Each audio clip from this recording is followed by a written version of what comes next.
بسم الله الرحمن الرحیم. عرض سلام و احترام دارم خدمت اسپیکر عزیز ما آقای مصطفی آهنگرا، زهرا جان و بقیه تمام دوستان که با ما در برنامه جوین کردن. بسیار زیاد خوش آمدین در یکی از وبینارهای دیگه وومن ان تک افغانستان. ما زورا نداستم از پانزه کامپیوتر ساینس پانتون تربیه کابل فارغ شدیم و فعلا هم من حیث دیولوپر و کوالیتی اشورنس انجینیر در یکی از کمپانی های امریکایی به شکل ریموت کار میکنم و ایونت منیجر در وومن ان تک افغانستان. موضوع امشب برنامه ما سافتویرهای اوپن سورس هستند. ای که سافتویرهای اوپن سورس چی هستند، مفاهیم کلیدیشان و ای که مزایای سافتویرهای اوپن سورس چی است و شما چگونه به خاطر توسعه سافتویرهای اوپن سورس یعنی مشارکت میکنین، کانتریبیوشن میکنین و یا کریرتان در بخش میسازین، که آقای مصطفی آهنگرا امشب با جزئیات تمام در این مورد بحث می داشته باشند. خب قبل از این ما میخوایم که یک بیوگرافی کوتاه آقای مصطفی آهنگرا را داشته باشیم. مصطفی آهنگرا کی است؟ مصطفی آهنگرا در دوران مکتب با برنامه‌نویسی آشنا و به آن علاقه‌مند شد. با این وجود لیسانس مدیریت تجارتی گرفت و وارد فضای کار رسانه‌ای، عکاسی و فیلمسازی مستند شد. سپس در حین تحصیل در مقطع ماستری علوم سیاسی با نظریه عدالت جان رالز و به دنبالش با جنبش نرم افزار آزاد آشنا شد. علاقه دیرینه‌اش به برنامه‌نویسی در کنار یافتن دلایل انسانی برای توسعه نرم افزار او را به این تصمیم رساند که با تغییر مسیر حرفه‌ای تبدیل به برنامه‌نویس حرفه‌ای شود. او در ضمن تلاش برای برگزاری رویدادهای مختلف مرتبط با نرم افزار آزاد، از جمله جشن نوروز آزادی نرم افزار سال 99 در پهنتون کابل، در توسعه و بهبود پروژه‌های نرم افزار آزاد متعدد مشارکت داشته است.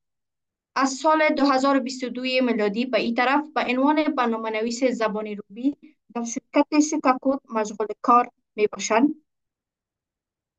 خب نگفته نباید گذاشت، سوالاتی که شما دارین در جریان برنامه در ذهنتان پیدا میشه، تمام سوالات در بخش Q&A شما بر ما پست میکنین و ما یک سوالاتتان میخوانیم، با سوالاتتان رسیدگی میکنیم، جوابایش شما دریافت میکنین. خب خیلی خوش آمدین آقای مصطفی آهنگرا در وومن ان تک افغانستان و خیلی خرسند هستیم که شما را امشب در این برنامه داریم و تشکر از اینکه دعوت ما را پذیرفتین. فرمایین. تشکر از شما و ممنون بابت دعوتتون. من یه لحظه فقط اسلاید هامو به اشتراک بگذارم.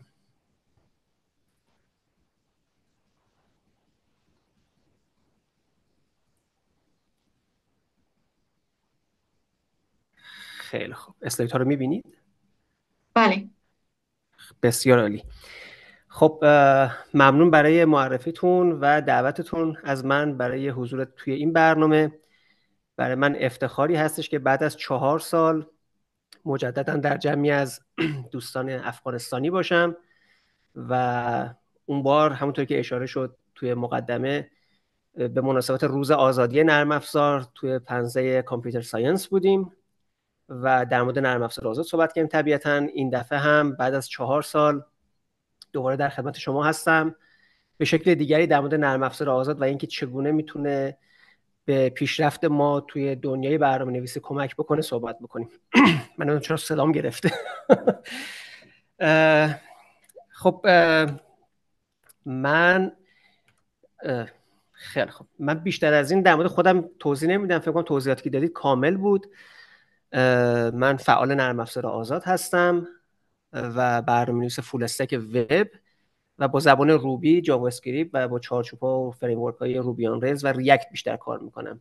به چیزهای دیگه هم علاقه دارم، با هر چیزی که بشه نرم افزار آزاد درست کرد خلاصه باهاش حال میکنم و دوستش دارم، ولی تمرکزم در حال حاضر اینها هستش. از اونجا که به من در واقع گفته شده بود که در واقع نظر ترکیب جمعیتی که مخاطب این رویداد هستن خیلی احتمالاً همگی افراد فنی و متخصص هنوز نیستن، خیلی ها در حین تحصیل هستن، خیلی ها به دنبال پیدا کردن کار هستن. لذا من سعی کردم که موضوعات رو طوری آماده بکنم که بتونه برای حد اکثر این دوستان بتونه مفید باشه. امیدوارم که این اتفاق بیفته. من ارائه‌ام رو حول این 3 محور در واقع تنظیم کردم. در قسمت اول در مورد یه سری مفاهیم اساسی صحبت میکنیم که لازم هستش که بدونید زمانی که میخواید با نرم افزارهای آزاد یا اوپن سورس کار بکنید.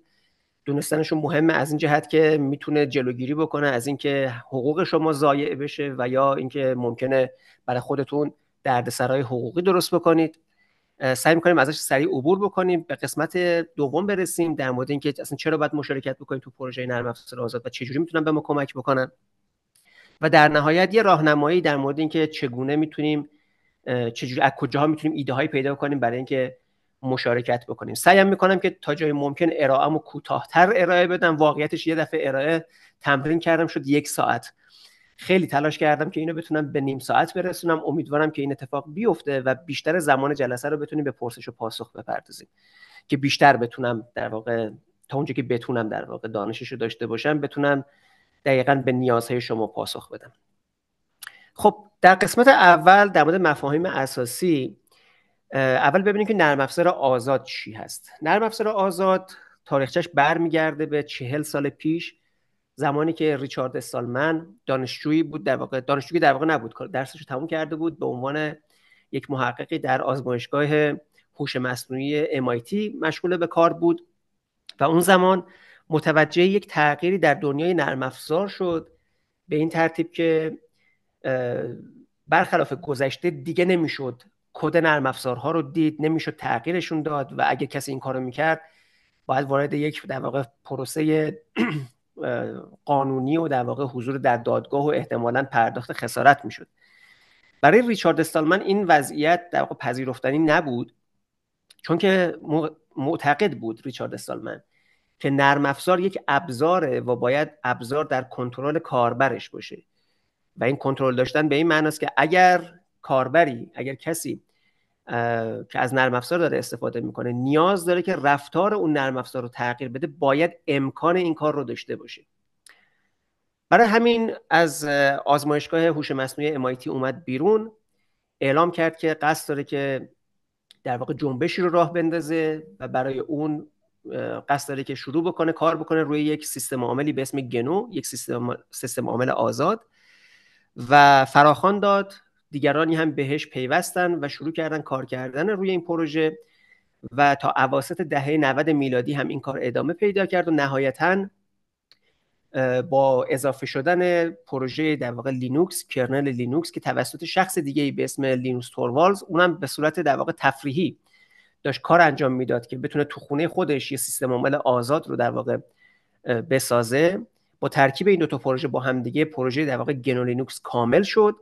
چیزی که ما حالا به غلط مصطلح بهش میگیم لینوکس، سیستم عامل گنو لینوکسی پا به عرصه وجود گذاشتن، وارد صنعت شدن و امروزی که ما داریم صحبت میکنیم خیلی از افراد روی دستگاه‌های شخصیشون از سیستم عامل‌های لینوکسی دارن استفاده میکنن.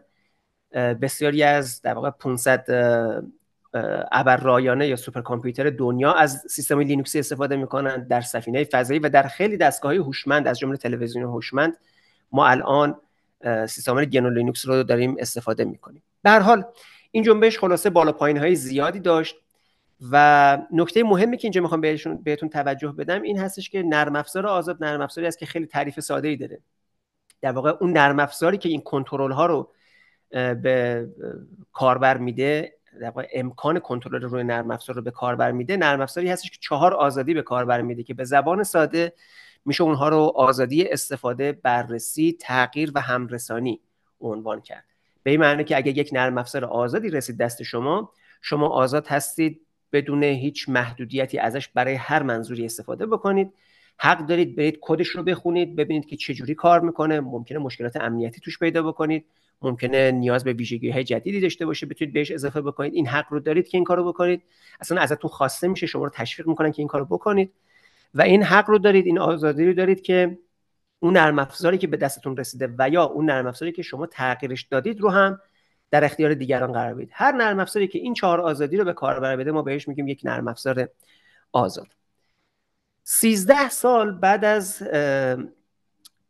شروع جنبش نرم افزار آزاد، گروهی از افراد متوجه یک مسئله شدن و اون این بود که شرکت‌ها از نرم افزار آزاد میترسیدن، از اینکه بخوان نرم افزاراشون رو به صورت آزاد منتشر بکنن میترسیدن. اینها اومدن در واقع با یک تغییر ادبیات عملا همون نرم افزارهای آزاد رو به شکل دیگری به شرکت‌ها معرفی کردن و در واقع به شرکت‌ها گفتن که شما از تولید نرم افزار آزاد سود هم میتونید خودتون ببرید، از این جهت که هزینه‌های توسعه‌تون میاد پایین، سرعت توسعه‌تون میره بالا، نرم افزارهای به مراتب قابل در واقع اتکاتری در واقع در دسترستون هست، در واقع میتونید توسعه بدید، خودتون میتونید استفاده کنید، بقیه هم میتونن استفاده بکنن. خلاصه سودش رو شما میبرید، مهم نیست، یعنی نگرانی نباشید که بقیه هم دارن ازش استفاده میکنن. و همین اتفاق باعث شد که خیلی شرکت‌ها بیان و شروع کنن کار بکنن، ترسشون بریزه. و خلاصه اینا از این جهت دارم میگم که بدونید که تعارضی بین اوپن سورس یا متن باز و نرم افزار آزاد نیست. دو تا بیان مختلف در مورد یک نرم افزار هستن. البته فلسفهشون با هم دیگه یه مقداری متفاوت هست. شاید بشه گفت اوپن سورس یه مقداری عملگرایانه تره، در حالی که نرم افزار آزاد یه مقدار فلسفی تر و ایدئالیستی تره. ولی در نهایت هر نرم افزاری که داره تولید میشه و آزاد هست، متن بازی اوپن سورس هست، هر نرم افزاری که اوپن سورس و متن باز هست هم آزاد هست. به طور عملی دارم عرض میکنم. یه نکته که اینجا میخوام حتما بهش توجه بکنید این هستش که اوپن سورس به معنی این نیست که فقط سورس برنامه در دسترس باشه. همونطور که در اسلاید میبینید در دسترس بودن کد منبع فقط شرط دوم از 10 شرطی هستش که یک نرم افزار اوپن سورس باید داشته باشه و شروط دیگه‌ش هم می‌بینید، از جمله اینکه این برنامه نباید تبعیضی علیه گروه خاصی داشته باشه، تبعیضی علیه موارد خاصی از استفاده داشته باشه.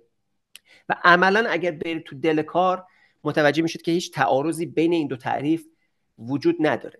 در واقعش حتی این تعریفی که از اوپن سورس وجود داره قبلترش، 1-2 سال قبلترش به عنوان راهنمای نرم افزار آزاد دبیان منتشر شده بود. همون تعریف رو گرفتن به عنوان تعریف اوپن سورس استفاده کردن.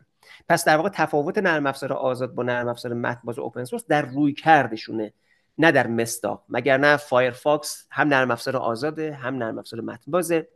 اگر احیانا شما استفاده کرده باشید روی اندروید نرم افزاری به اسم پرشن کلندر، این که توی ایران تولید شده، هم نرم افزار آزاده هم نرم افزار متن بازه. VLC پلیر اگر استفاده میکنید، اگر سیستم عامل اوبونتو دارید، نمیدونم دبیان دارید، اینها رو اگر دارید، همه اینها هم نرم افزار آزادن هم نرم افزار متن باز. حالا یه سوالی که پیش میاد اینه که ما چجوری بفهمیم یه نرم افزار آزاد متن بازه؟ این ماجرا برمیگرده به پروانه‌های انتشار. توی پروژه‌های مختلف شما اگه برید نگاه بکنید، معمولا یک پرونده وجود داره به اسم لایسنس یا کپینگ مثلا، و توی اونجا در واقع پروانه انتشار قرار گرفته. پروانه انتشار یک متن حقوقیه که در مواردی میتونه خیلی کوتاه باشه، در مواردی میتونه خیلی هم بلند باشه.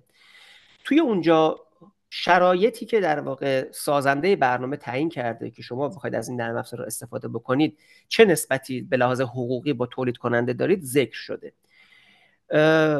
توی اونجا مهم این هست که اون متن هر چقدر میخواد بلند و پیچیده باشه، اگر بتونه اون 4 آزادی نرم افزار آزاد رو تامین بکنه و اون 10 شرطی هم که در واقع نرم افزار متن بازی اوپن سورس نیاز داره رو تامین بکنه، اون نرم افزار میشه یک نرم افزار آزاد و متن باز. و خب هر کسی میتونه برای خودش یه پروانه درست بکنه، ولی کاری که میشه انجام داد این هستش که میشه اومد و از پروانه هایی که موجود هستن و شناخته شده هستن استفاده کرد. این پروانه ها به 2 دسته کلی تقسیم میشن: پروانه های سهلگیر و پروانه های کپی لفت.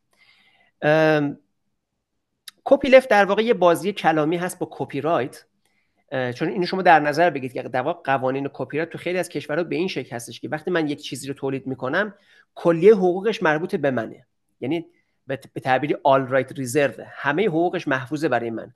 شما هر کاری که میخواید با اون در واقع اثر بکنید باید بیاید از من اجازه بگیرید. کپی لفت در واقع میاد با اون قسمت رایتش در واقع میاد بازی میکنه، در واقع میاد از کپی رایت استفاده میکنه علیه کپی رایت. به تعبیری من این رو تعبیر به این میکنم، مثل این میمونه که شما در رو قفل رو طوری بزنید که کسی نتونه در رو دیگه قفل بکنه، یعنی قفل رو یه جوری بذارید که دیگه نشه اون زبانه در رو بس و در رو قفل کرد. کپی لفت اینجوری کار میکنه و در واقع تفاوتی که با پروانه های سهل گیر داره این هستش که تضمین میکنه که اگر شما از کدی که من نوشتم و به صورت کپی لفت منتشر کردم استفاده بکنید و بخواید تغییر توش بدید و نرم افزار جدید درست بکنید، اون نرم افزار هم باید کپی لفت باقی بمونه و به این ترتیب این آزادی میتونه ادامه پیدا بکنه. دو تا از مثالاشو من اینجا آوردم گذاشتم. پروانه ها زیاد هستن، پروانه انتشار. MIT تقریبا میشه گفت پرکاربردترین هست توی دنیا، به خاطر اینکه خیلی ساده است، یه پاراگراف بیشتر نیست، عملا راحت میشه خوند و متوجه شد. GPL در پروانه خیلی قرص و محکمی به لحاظ قانونی، ولی فهمیدنش هم طبیعتا خیلی سخته، ولی خب به بهترین شکل از حقوق شما دفاع میکنه، جلوی سوء استفاده دیگران رو از کد شما میگیره. به هر حال نکته که اینجا میخوام بهتون در واقع میخوام بهش توجه داشته باشید این هستش که اگر یک نرم افزاری انتشار پیدا کرده روی گیت هاب یا هر جای دیگه، کدش در دسترس شما هست، حتی ممکنه به صورت کلامی سازنده اون برنامه بگه شما برو با این برنامه هر کاری دلت خواست بکن. اگر اون برنامه پروانه انتشار نداره، جایش نگفته که مثلا ما این برنامه رو با پروانه MIT منتشر کردیم یا GPL منتشر کردیم، اون کد یک کد آزاد نیست. فردا روزی همون توسعه دهنده ممکنه بیاد از شما برای اینکه اومدید از کدش توی پروژه بزرگی استفاده کرد که درآمدی میتونه داشته باشه، شکایت بکنه و برای شما در واقع چند هزار دلار یا حتی چند میلیون دلار جریمه بتراشه. خیلی مراقب این ماجرا باشید. متاسفانه ما توی ایران هم اینو زیاد داریم که افراد پروژه رو منتشر میکنن و براش هیچ پروانه‌ای نمیذارن و متوجه نیستن که کدی که اونجا گذاشتن آزاد نیست و دیگرانی ممکنه از اون کد استفاده بکنن و پس فردا بالاخره نمیدونیم 5 سال دیگه یه جایی خلاصه گیر بیفتن. این نکته رو حتما توجه داشته باشید. نکته بعدی هم این هستش که اگر به پروانه ها دقت نکنید میتونه براتون دردسرساز باشه. مثالش رو زدم که شما در واقع پروانه از کدی که پروانه انتشار نداره بیاید استفاده بکنید توی برنامه‌تون و بعداً از شما شکایت بکنن. ولی اگر آشنایی داشته باشید با پروانه ها، میتونید به بهترین شکل از حقوق خودتون دفاع بکنید. من یه مثال اینجا میزنم از این جهت که ببینید که چجوری پروانه های کپی لفت مثل GPL، در واقع دقیق‌تر بخوام بگم AGPL که از همشون سختگیرانه تره به نوعی، چجوری میتونه از حقوق شما دفاع بکنه.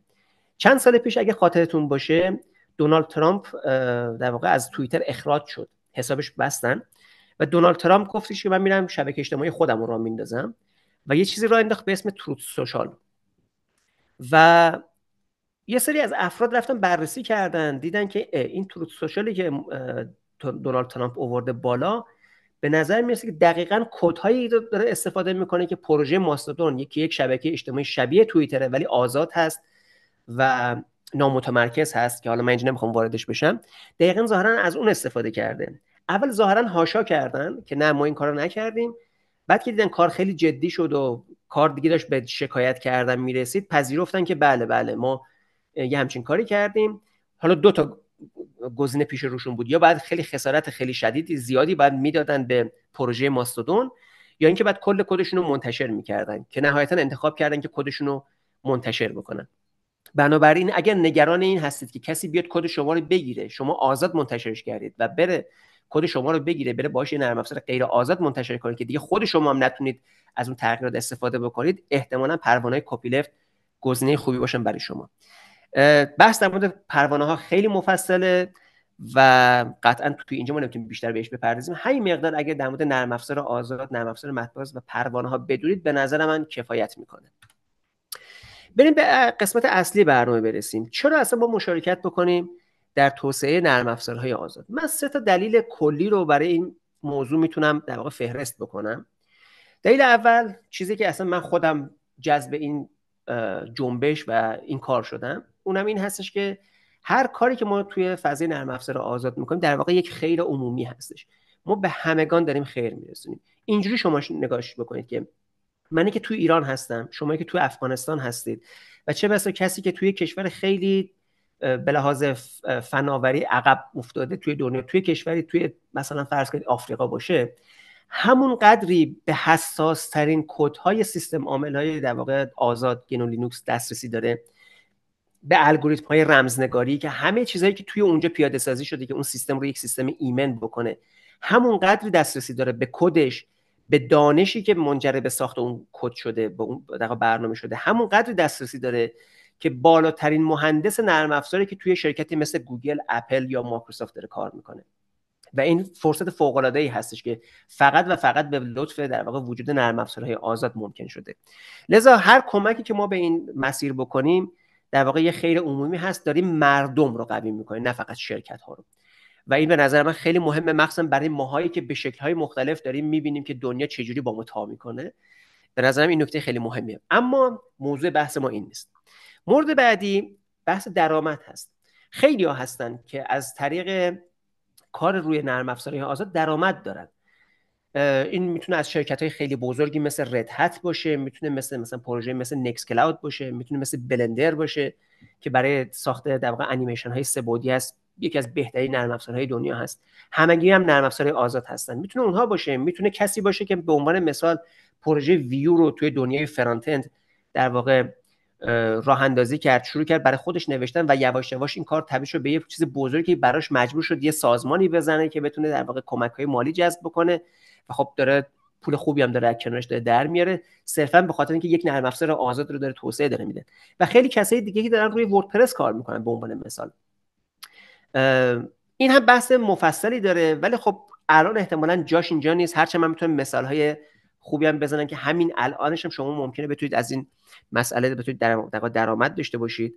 اما حالت ایدئالش این هستش که شما باید به یه میزان خوبی در واقع تخصص داشته باشید، شهرت پیدا کرده باشید که همه بدونن که شما در فلان زمینه به خصوص متخصصید، میشه روی مهارت شما حساب کرد.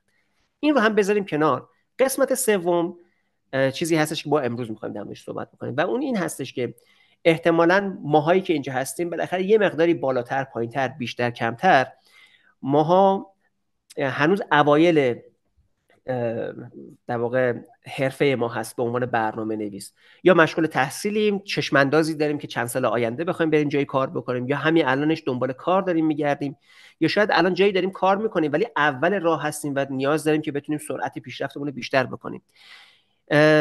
به نظر من توسعه نرم افزار آزاد خیلی خیلی میتونه اینجا به ما کمک بکنه و دقیقاً این موضوع هستش که ما میخوام اینجا در موردش صحبت بکنیم. خب ما بیایم نگاه بکنیم چالش های جذب شدن توی محیط در واقع حرفه‌ای دنیای آیتی چیا هستن.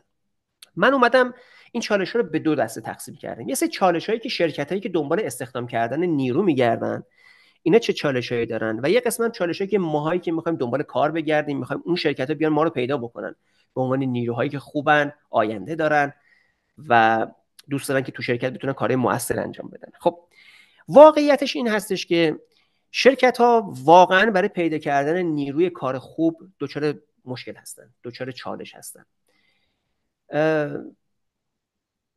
احتمالاً من و شما احتمالاً توی رزوممون دروغ نمی نویسیم، ولی خیلی ها هستن که دروغ می نویسن، اغراق زیاد میکنن که مثلا رو چه پروژه هایی کار کردن، چه مهارت های خیلی خلاصه دهن پرکنی دارن.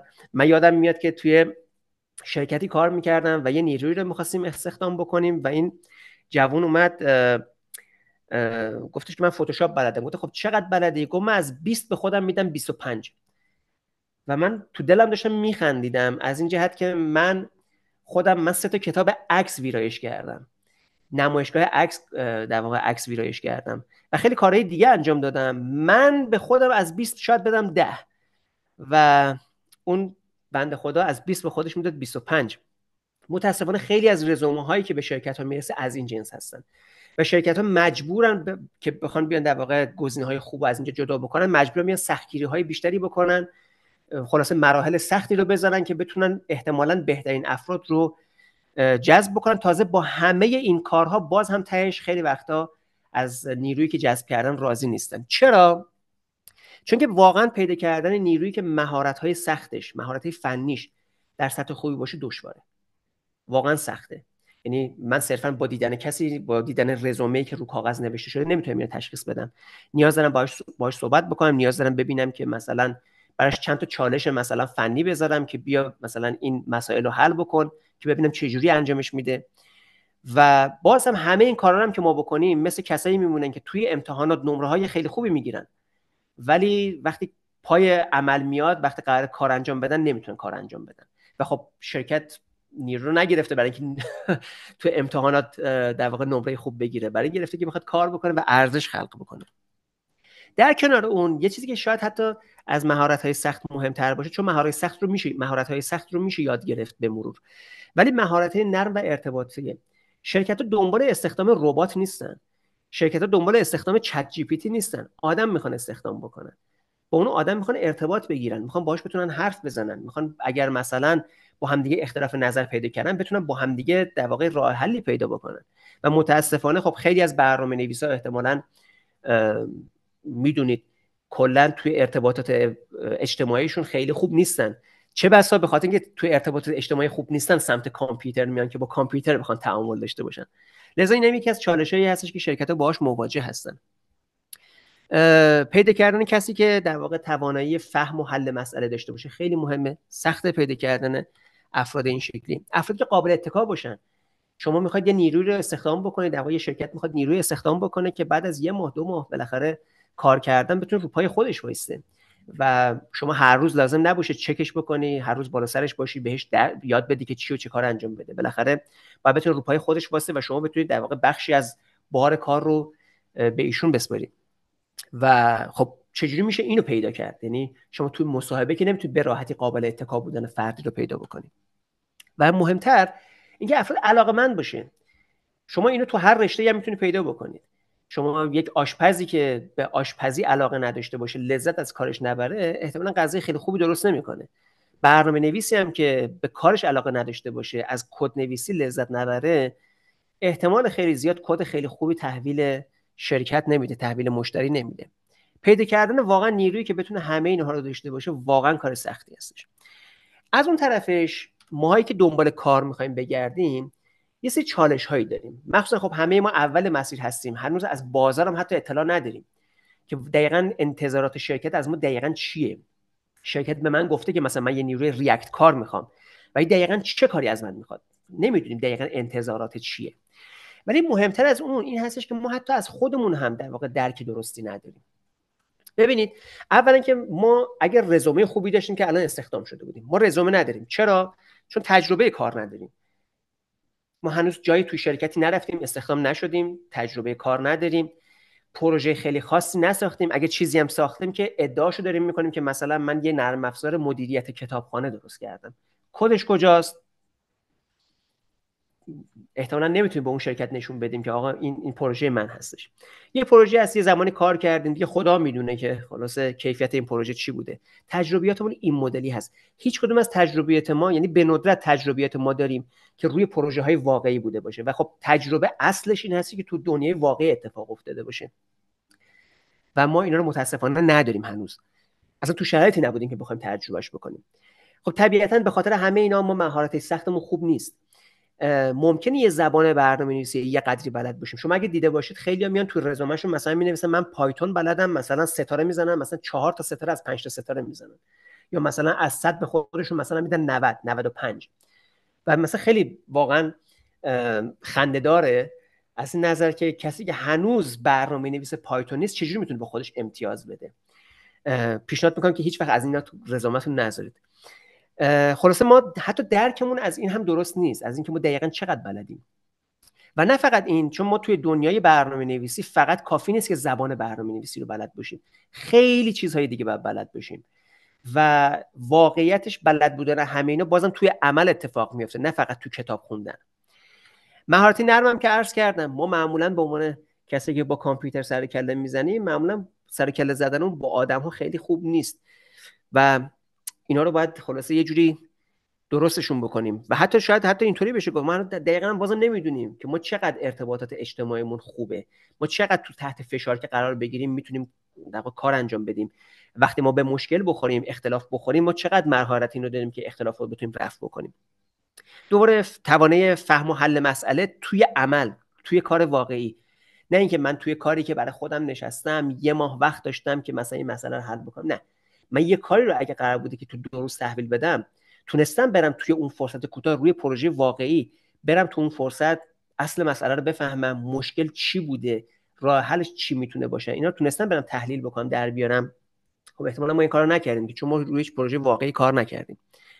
بازم وقتی میگم پروژه واقعی، منظورم پروژه‌ایه که واقعا کاربر داشته باشه، نه اینکه من یه پروژه‌ای درست کردم رو دستگاه خودم اومده بالا، تو دانشگاهم رفتم یه نوع امتیازم گرفتم، نمرم گرفتم، قبول شدم، اومدم بیرون. اون نه، پروژه‌ای که رفته در واقع الان کاربر داره و اون کاربر داره ازش استفاده میکنه، پروژه‌ای که واقعا تو دنیای واقعی داره کار میکنه. من منظورم این پروژه هاست. ما اینو نداریم. به اضافه این که فرایندی که ما دنبال شغل میخوایم بگردیم یه فرایندی هستش که میتونه چندین ماه حتی بیش از 1 سال طول بکشه. ما در شرایطی که خودمون هیچ ابزاری نداریم برای اینکه بتونیم ارزیابی بکنیم که چقدر بلدیم، دچار این مشکل میشیم که میبینیم که خب از یه طرف انگاری که ما هیچ یاد نمیگیریم، چون که شرکت ما رو استخدام نمیکنن دیگه، درسته؟ میخوایم بریم مصاحبه بکنیم، توی مصاحبه ما رو هی رد میکنن، اصلا حتی یه وقتی به مصاحبه حتی نمیرسیم. احساس میکنیم که پس ما اصلا مهارتمون خوب نیست. بعد این هم کتاب میخونیم، این همه دوره‌های مختلف میریم شرکت میکنیم، پس چرا نتیجه نمیده؟ بعد یه اتفاقی برای ما میفته بهش میگن ایمپاستر سیندروم یا نشانگان خود تخریبگر. ما شروع میکنیم خودمون رو خراب میکنیم که من سطح در واقع مهارت هوش خوبی ندارم، من بلد نیستم چیزای جدید یاد بگیرم، اصلا مغز من نمیکشه که بخوام وارد دنیای برنامه‌نویسی بشم، برنامه‌نویسی خیلی سخته، بقیه همه از من بیشتر بلدن. حتی در مورد خیلی از چیزایی که خودمون بلدیم، وقتی که مثلا یه مشتری پیدا میشه که بخواد این کارو ما براش انجام بدیم، ما حتی رومون نمیشه بهش بگیم که مثلا هزینه انجام این کار میشه انقدر ما اعتماد به نفس نداریم. چرا؟ چون از بیرون از هیچ جا هیچ متر و معیاری نداریم که به خودمون امتیاز بدیم، ببینیم که آقا ما واقعا خوبیم، با کسی بتونیم خودمون رو مقایسه بکنیم، ببینیم که نه ما واقعا بلدیم کارمون رو، ما میتونیم با اسم خودمون بزنیم برنامه‌نویس و حقمونه که مثلا مطالبه بکنیم که برای فلان پروژه من انقدر مثلا پول میخوام. و وقتی هم که این میفته تو فرایندی که ما دنبال شغل داریم میگردیم و 6 ماه هست، 1 سال هست که هنوز شغلی پیدا نکردیم، این بیشتر و بیشتر به ما آسیب میزنه. خب با در نظر گرفتن اون موارد، احتمالاً دقت کردید دیگه، اشتراکات اینا خیلی با هم دیگه زیاده. یعنی دقیقاً تو همون مواردی که ما مشکل داریم یا حتی حداقلش این هست که تخمین درستی نمیتونیم بزنیم که ما چقدر تو اون زمینه مهارت داریم، شرکتی هم که میخواد ما رو استخدام بکنه نمیتونه تخمین بزنه که ما چقدر مهارت خوبی داریم. ما باید دنبال یه راهی بگردیم که بتونیم اینها رو تبدیل بکنیم به چیزهای واقعی، به چیزهای عینی، که هم ما ببینیم ازشون در واقع اینطوری بازخورد بگیریم که نه من واقعا بلدم، من میتونم برنامه‌نویس خوبی بشم، هم که اون شرکت‌ها ببینن که من واقعا دارم کار میکنم و واقعا یه چیزایی بلدم. برای همین میخوام در مورد این صحبت بکنم که خب نرم افزار آزاد چجوری میتونه به ما کمک بکنه. شما وقتی که یک پروژه نرم افزار آزاد رو به عنوان مثال روی گیت هاب پیدا میکنید و روش میخواید کاری انجام بدید، مشارکتی انجام بدید، میخواید مشکلش رو رفع بکنید، میخواید ویژگی جدیدی بهش اضافه بکنید، به عنوان مثال من و شما عمده کارهامون رو با زبان فارسی، دری، پشتو انجام میدیم، با زبانهای راست به چپ انجام میدیم. خیلی از نرم افزارها تو دنیا پشتیبانی خوبی از متن راست به چپ ندارن، درسته؟ اینو احتمالاً تو جاهای مختلف دیدید. حتی شبکه‌های اجتماعی بزرگی مثل اینستاگرام، مثل لینکدین، اینها وقتی از وب، از در واقع رابط وبشون استفاده میکنید، از تو مرورگر ازشون استفاده میکنید، واقعا میبینید که وقتی فارسی انگلیسی با هم دیگه قاطی مینویسید، متنتون اصلا جابجا دیده میشه. شبکه‌های اجتماعی به این بزرگی، یکی برای مایکروسافت، یکی برای متا، این همه اینا پول دارن ولی این مشکل رو رفع نمیکنن. حالا فرض کنید یه پروژه نرم افزار آزادی هست که همین الانش اگه بخواید من میتونم براتون مثال بزنم، ماستودونش رو من درست کردم، چیز دیگه شما درست بکنید، میتونید برید مثلا این پروژه رو باز بکنید و میخواید این کار رو انجام بدید. یکی از اتفاقاتی که میفته این هستش که شما وقتی دارید اون پروژه رو انجام میدید با کلی چیز جدید مواجه میشید. مثلا حالا من نمیدونم شما توی برنامه‌نویسی از چی دارید استفاده میکنید، ولی مثلا حالا فرق نمیکنه تو دنیای جاوا اسکریپت باشه، تو دنیای پی اچ پی باشه، روبی باشه، پایتون باشه، اونجا مثلا میبینید که برای مثلا کار کردن با تصاویر از یه بسته، از یک پکیج، از یک ماژولی دارن استفاده میکنن که چقدر راحت این کار رو انجام میده. با اونها آشنا میشید، با شیوه کار با اونها آشنا میشید. اونجا مثلا با روش‌های مثلا پیاده سازی یک تکنیک، یک چیز به خصوص اونجا آشنا میشید، با بحث امنیت آشنا میشید، اونها در واقع به عینه میبینید که چجوری این کارا پیاده سازی شدن و همین دیدن اینها به شما کمک میکنه که بتونید در واقع چیزهای جدید یاد بگیرید تو دل واقعا پروژه‌های واقعی، نه فقط یه سری کورسی که روی یوتیوب بوده یا جاهای دیگه. و خب این خیلی مهمه دیگه، ضمن اینکه اگر خودتونم که شروع کنید مشارکت کردن، هر مشارکتی که میکنید تجربه خودتون بیشتر میشه، مهارت خودتون ارتقا پیدا میکنه. این اتفاق باعث میشه که شما یه درک دقیقی پیدا بکنید که تو چه زمینه‌های خوبید و تو چه زمینه‌های ضعیفید. بذارید من براتون یه مثالی بزنم. من شاید 5 سال یا 6 سال پیش بود، زمانی که من واقعا از برنامه‌نویسی تقریبا میتونم بگم هیچی نمیدونستم، یعنی با چیزی که الان بلدم که تازه هنوزم هیچی بلد نیستم، اون موقع واقعا هیچی بلد نبودم. من یه پروژه‌ای رو در واقع ازش استفاده می‌کردم روی دستگاهم که از یه جایی به بعدش یه مشکلی خورده بود. حالا اسمشو کار نداشته باشید، ولی فرض کنید که من توی محیط زیشل دارم یه کدی رو اجرا میکنم و اون کد اجرا نمیشه، یه چیزی باید نصب بشه و اون به من خطا میده، میگه زیشل نصب نیست، در حالی که من توی زیشلم، یعنی انقدر زیشل رو دارم که اصلا توشم، تو محیط زیشل هستم. و من رفتم اون کد اون برنامه رو بررسی کردم، اون کدی که می‌خواست اجرا بشه و نصب بکنه، و رفتم با همه بی‌سوادیم یه جوری پیدا کردم که این داره چک میکنه که زیشل وجود داره یا نه. اون تیکر رو برداشتم پاک کردم و دیدم که این کد رو من زدم اجرا شد. و رفتم گزارش کردم، دیدم یه نفری چند وقت قبل‌ترش اومد اینو گزارش کرده که آره اینو ما می‌خوایم اجرا بکنیم، اینجوری اجرا نمیشه و کسی اینو حلش نکرده بود. من فقط اونجا اومدم گفتم که این کدی که من حذف کردم کار رو در واقع راه انداخت و توسعه دهندش در واقع با خنده اومد چیز کرد، گوش که من اونجا شرطی که می‌خواستم بذارم که اگر زیشل نصب مثلا نیست این کار رو بکن رو نیومدم یه علامت تعجب بذارم و این داره چک میکنه که اگه زیشل نصب هست بگو زیشل نصب نیست و کار رو ادامه نده. یعنی در حد یه علامت تعجب اختلاف بود و حداقلش این بود که من جاشو پیدا کردم اگه حلش نکردم و اون خیلی به من انگیزه داد که میشه در واقع به همین راحتی میشه وارد کد شد و مشکل رو پیدا کرد و رفعش کرد. همون کار به من اعتماد به نفس داد که بیام جلوتر تو چند مقطع بعدترش مثلا من اومدم، اگه آشنایی داشته باشید ما یه چیزی به اسم رجکس داریم توی ماستودون برای تشخیص اینکه یک مطلبی فارسی هستش یا نه، از یه رجکسی استفاده میکرد و اون رجکس رو در واقع رجکس اشتباه بود، در واقع دقیق کار نمیکرد و من اونو دقیقش کردم و فرستادم روی پروژه. فکر میکنم 20 دقیقه بعدش رفت رو پروژه ادغام شد و چند روز بعدش هم نسخه 3 ماستودون منتشر شد و توی مطلبی هم که تو وبلاگشون نوشتم فهرست کرده بودن اسم کسایی رو که توی این پروژه توی نسخه 3 مشارکت داشتن. منم فامیلیم آهنگرهای بالای فهرست بود. من تا 2 هفته توی آسمون ها بودم، توی ابرا سیر میکردم، انقدر خوشحال بودم. اینا رو از این جهت دارم میگم که همین مشارکت‌های کوچیک چقدر میتونه به ما کمک بکنه که ببینیم که خب این مشکل که بود قبلا ولی کسی دیگه حل نکرد، من حلش کردم و این یعنی که من پس توی زمینه‌های توی پیدا کردن مشکل، توی حل کردن مشکل مهارت خوبی دارم. از اون طرفش مثلا میتونم ببینم که توی زمینه‌ای که قبلا فکر می‌کردم مهارت خوبی دارم، نه همچنان مهارت خوبی ندارم. اینا نکات مهمی هستن. شناخت خود خیلی مهمه. تو مصاحبه هم اگه از شما میپرسن که مثلا فلان تکنولوژی رو بلدید، الکی نگید آره بلدم. یه وقتی واقعا راستشه که بگید نه بلد نیستم ولی دوست دارم یاد بگیرم، خیلی اثرگذارتره، چون شرکت تهش میخواد رو شما حساب بکنه.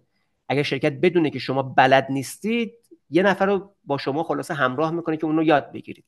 ولی اگه الکی بگید بلدم و بعد معلوم بشه بلد نیست، خب خیلی اتفاق بدی میفته. دو تا نکته اینجا من پشت سر هم دیگه نوشتم و این دو تا نکته واقعا نکات مهمی هستن. شما به عنوان برنامه‌نویس در حرفتون اینو شاید تا الان هم تجربه کرده باشید، ولی از الان به بعد وقتی وارد کار بشید اینو خیلی خیلی بیشتر میبینید. خیلی خیلی بیشتر از زمانی که شما صرف نوشتن کد میکنید، شما برای خوندن کد و فهمیدن کد دیگران باید زمان بذارید. اون دیگران میتونه خود شما یه هفته پیش، 6 ماه پیش یا 1 سال پیش باشه که الان دیگه نمیدونید 2 هفته پیش چه کار کرده بودید. دوباره باید برید بخونید، اگه کد خوب ننوشته باشید دوباره باید برید کد رو بخونید، ببینید اینجا چرا ایف اینجا رو چرا اینجوری گذاشتید، اونجا چرا فور گذاشته بودید، اینجا چرا یه همچین متغیری گذاشتید، اصلا چرا این کار این تابع رو برای چی نوشتید، اصلا نمیدونید چیکار کردید، انگار این کد از مریخ افتاده زمین، کاملا براتون ناآشناست. واقعا این مهارت خیلی مهمی هست. خود منم تو شرکتی که در واقع بودم، در واقع یکی از اولین کارهایی که من کردم، اصلا اولین کاری که من کردم، به من گفتن یه پروژه بیار بالا از همین چیزایی که داریم، یه دونه فقط اینو اجراش بکن.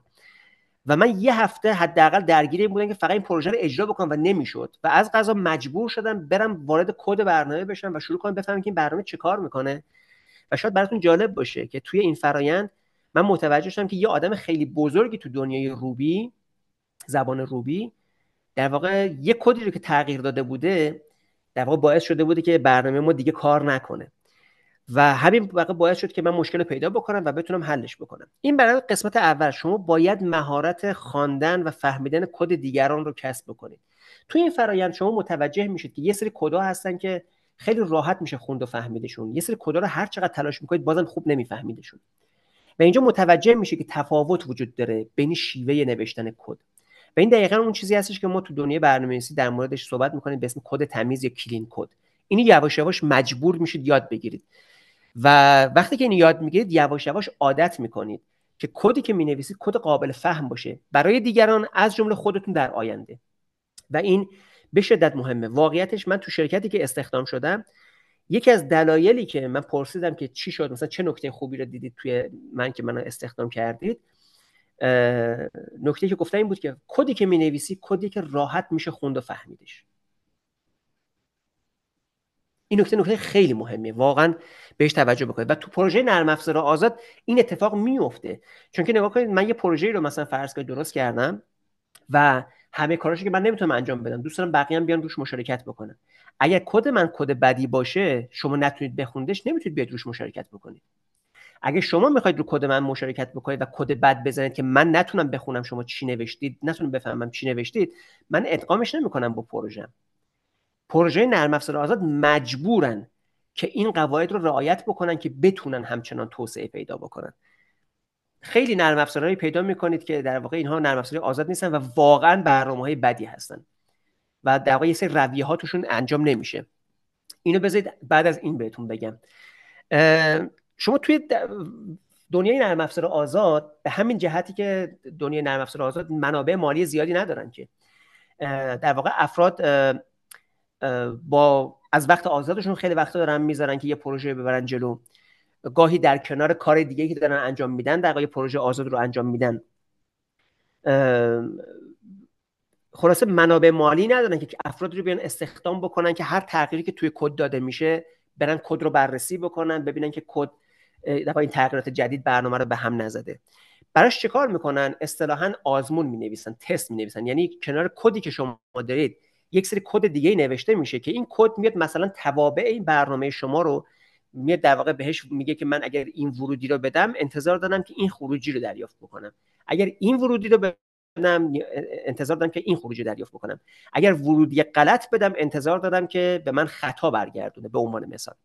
و این تست ها رو مینویسن و این کمکی که میکنه اینه که هر تغییری که وارد برنامه میشه ما وقتی اون تست ها رو اجرا میکنیم اطمینان حاصل میکنیم که تغییرات جدید هیچ آسیبی به پروژه فعلیمون نزده و شما یاد میگیرید که این تست ها رو بنویسید. چون که توی همچین پروژه‌ای اگه تغییراتی شما دارید میدید براش تست ننوشته باشید اصلا تغییرات شما رو نمیپذیرند و این خیلی مهمه. چون که یک برنامه نویس خوب برنامه نویسی هستش که تست مینویسه برای برنامه‌اش، چون شما تا ابد نمیدونید که برنامه‌تون چجوری کار میکنه. تست‌ها رو که مینویسید مشخص میشه برنامه‌تون چجوری کار میکنه و با اطمینان میتونید تو برنامه‌تون تغییر بدید. لازم نیست بشینید فکر و خیال بکنید که آیا این تغییر من فلان جای برنامه رو خراب میکنه یا نه.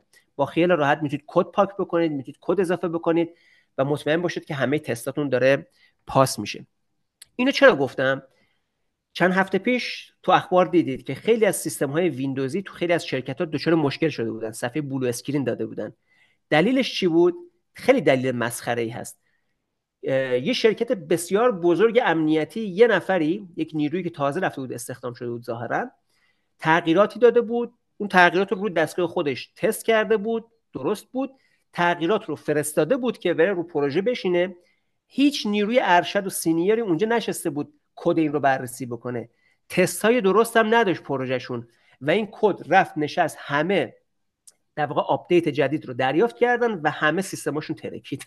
خب در مورد چی داریم صحبت می‌کنیم؟ در مورد یک شرکت بسیار بزرگ، یکی از معتبرترین شرکت‌های امنیتی دنیا. نگاه کنید، کارش کار امنیتی، یعنی هر جایی که بخواد یه همچین اتفاقی بیفته اونجا نباید این اتفاق بیفته، ولی اونجا این اتفاق افتاد. میخوام بگم که این کار چقدر مهمه، چقدر به اعتبار یه شرکت میتونه ضربه بزنه و شما وقتی که یاد میگیرید که درست تست بنویسید خیلی برنامه نویس قابل اعتماد تری هستید. در کنار این طبیعتاً شما مهارت فهم و حل مسئله پیدا میکنید. وقتی که من میتونم وقتی شما میتونید بیاید برنامه من رو نگاه بکنید، کدش رو بخونید، بفهمید که برنامه من چه کار میکنه، بفهمید که برنامه من کجاش اشتباه کار میکنه و بتونید مشکل رو رفع بکنید. این دقیقاً مجموعه مهارت‌هایی رو به شما داره میده، یا لااقل به منی که مثلا شرکتی هستم که بخوام شما رو استخدام بکنم، به من این رو نشون میده که شما چقدر خوب میتونید پروژه جدیدی رو ببینید، مشکلاتش رو پیدا بکنید، بفهمید و براش راه حل ارائه بکنید. این چیزیه که شرکت رو دنبالشن، نه کد نویسی. خب و در طول کاری هم که دارید انجام میدید، در طول این مشارکت خیلی وقتا پیش میاد دیدگاه شما با دیدگاه کسی که مالک اون پروژه است متفاوته. اینجا خیلی مهمه که شما بتونید مهارت این رو داشته باشید که بتونید با اون طرف بتونید درست صحبت بکنید، بتونید چیزایی که تو ذهنتون هست رو به اون به درستی منتقل بکنید، مخصوصا در مواردی مثل همین مواردی که من عرض کردم که مثلا متن راست به چپ رو کسایی که کل زندگیشون فقط متن لاتین دیدن اصلا متوجه نمیشن. مثل من و شما که احتمالاً اصلا نمیفهمیم که مثلا ژاپنی یا چینی اصلا چجوری مینویسن، اونا متوجه نمیشن ما چجوری مینویسیم، اونا درکی ندارن. ولی وقتی من میتونم برای اونها توضیح بدم، بعضی جا مثلا عکس بذارم براشون، بعضی جا فیلم بگیرم براشون، بعضی جا توضیحات بنویسم، بتونم این کار انجام بدم، خب طبیعتاً این مهارت میتونه به کمک من بیاد که توی شرکت وقتی مشکل به وجود میاد من بتونم این رو با شرکت، در واقع با افراد دیگه که تو شرکت دارن کار میکنن، در واقع به شکل مناسبی در میون بذارم، اونها متوجه منظور من بشن، من متوجه منظور اونها بشم. اگر اختلافی داریم، اختلاف تبدیل به دعوا نشه، تبدیل به دلخوری نشه، تبدیل به عصبانیت نشه، بتونیم کار رو جلو ببریم. این نکته خیلی مهمه. دوباره بذارید من این مثال از تجربه خودم تو شرکتی که کار میکنم بزنم. ما توی اونجا یه نرم افزاری که داشتیم رو می‌خواستیم در واقع یه تغییر توش بدیم که این تغییر بود که باعث می‌شد که هر پروژه دیگه که از پروژه ما استفاده میکنه، اگر بخواد در واقع به روز رسانی انجام بده، آپدیت بکنه، پروژهش دیگه کار نکنه، باید میومد یه سری تغییرات دیگه میداد. من درخواست کردم که ما بیایم تو این تغییراتمون یه جور این تغییرات رو انجام بدیم که همچنان اونها بتونن پروژه رو اجرا بکنن بدون هیچ تغییری. اول مخالفت شد، دوباره گفتم، دوباره مخالفت شد. دفعه سوم من کل چیزی که تو ذهنم بود کلا توی صفحه A4 اندازه یه صفحه A4 نوشتم که من به نظرم این دلایلی هستش که به اعتبار شرکت ما کمک میکنه، به در واقع حس امنیت کسایی که از پروژه ما استفاده میکنن کمک میکنه، این فرآیند رو راحت میکنه، چون که پروژه که ما داشتیم پروژه بود که پروژه های دیگه میتونستن از اون استفاده بکنن که نهایتا پروژه نهایی بیاد از اون استفاده بکنه. این زنجیره رو در واقع ما میتونستیم کمک بکنیم که نشکنه به این راحتی و این پذیرفته شد با اون توضیحاتی که من دادم و اتفاقا خود ما بعداً از این کاری که من کردم سود بردیم و اینو از این جهت دارم میگم که من این رو تو محیط کاریم هم تجربه کردم، قبلا هم توی کارهای دیگه، این در واقع اینو من تو کارهایی که تو نرم افزاری آزاد مشارکت میکردم تجربه کرده بودم، به نوعی یاد گرفته بودم. از این نظر میخوام بگم که اینم میتونه بهتون خیلی کمک بکنه.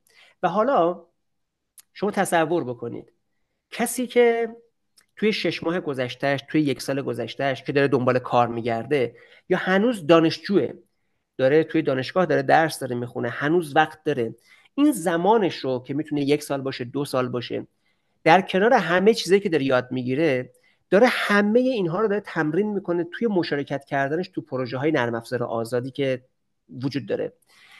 تصور بکنید که چه رزومه این شخص خواهد داشت.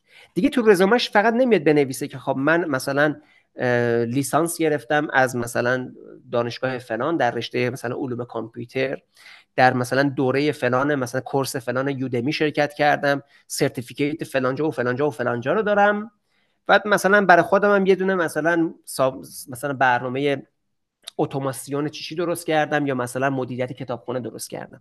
فقط این نیست، تو فهرست در واقع تو رزومه شما میبینید که این فرد توی مثلا 10 تا پروژه شناخته شده نرم افزار آزاد مشارکت کرده و بعد منی که میخوام شما رو استخدام بکنم میرم نگاه میکنم، میرم آره واقعا مشارکت کرده، میرم جنس مشارکتش رو میبینم و اونجا دقیقاً من متوجه میشم که سطح سواد این شخص چقدره، مهارت این شخص چقدره. اونجا دیگه من با اعتماد به نفس، در واقع با اعتماد به نفس نه، من با در واقع با خیال راحت تر میام در واقع با اون شخص مواجه میشم، چون که میبینم که نه واقعا این شخص این کاره هست، واقعا PHP بلده، پایتون بلده، واقعا مثلا CI/CD بلده ریفکتور بکنه، با دیزاین پترن ها واقعا آشناست، فقط کتابی آشنا نیست، ممکنه این کلمات رو نشنیده باشید، مهم نیست. میخوام بگم اینا یه سری کلمات بعضا ممکنه قلم به سالمبو خلاص دهن پرکنی باشه که بالاخره این منبع ممکنه کسی بشنوه. بعد اینجا من میبینم که نه، طرف این کارو بلده با گیت بلده کارهای خیلی جدی هم با گیت کرده، سابقه در واقع کامیت هایی که تو گیت داشته همین. خب من همینا دارم میبینم، من دقیقاً دارم میتونم تصور بکنم که این نیرو تو شرکت من چجوری کار میکنه. تموم شد. شما چی بهتر از این میخواید؟ چه رزومه بهتر از این میخواید؟ و وقتی که شما یه همچین رزومه داشته باشید، وقتی یه همچین سابقه ای داشته باشید، اتفاقی که میفته اینه که شانس شما نه فقط توی اینکه توی مصاحبه ها به مصاحبه برسید و بتونید مراحل مصاحبه رو طی بکنید بیشتر میشه، بلکه شانس این بیشتر میشه که افراد به شما مراجعه بکنن. تو شرکت خود ما حداقل 2 بار من خودم حاضر بودم و دیدم تو جلسه که نشسته بودیم و یه کسی یه مشارکتی کرده تو پروژه ما بدون که پولی از ما بگیره، یه چیزی مشارکت کرده رو پروژه ما. بله من یه مقدار دیگه برم جلو در واقع تموم میشه ارائم. در واقع قسمت اصلی ارائمون همینجاست. عرضم به حضورتون که کسی اومده بود مشارکت کرده بود، یکی از مشکلات یکی از پروژه های ما رو حل کرده بود و من نشسته بودم، رئیس شرکت هم نشسته بود، داشتیم کد اون رو داشتیم بررسی می‌کردیم که کدش چجوری هستش. و اونجا چیز کرد در مورد هر دو این افراد، گفت که به نظر میرسه اینا برنامه‌نویسای خوبی باشن. نگاه صرفا با یه تغییری که رو پروژه ما دادن چیزی که اینا به نظر میرسه برنامه‌نویسای خوبی باشن، باید بریم پیگیری بکنیم ببینیم که مثلا میان تو شرکت ما کار بکنن یا نه. اینجوری میشه. یا خود من 2 تا شرکت مختلف توی یکیشون حتی رئیس شرکتشون اومد به من روی لینکدین مستقیم به من پیام داد که دوست داری بیای تو شرکت ما کار بکنی. من هیچ ارتباطی باهاشون نداشتم ولی همچین پیامی دریافت کردم. میخوام بگم با یه همچین کارهایی شما اصلا مدل مواجهتون با شرکت تغییر میکنه.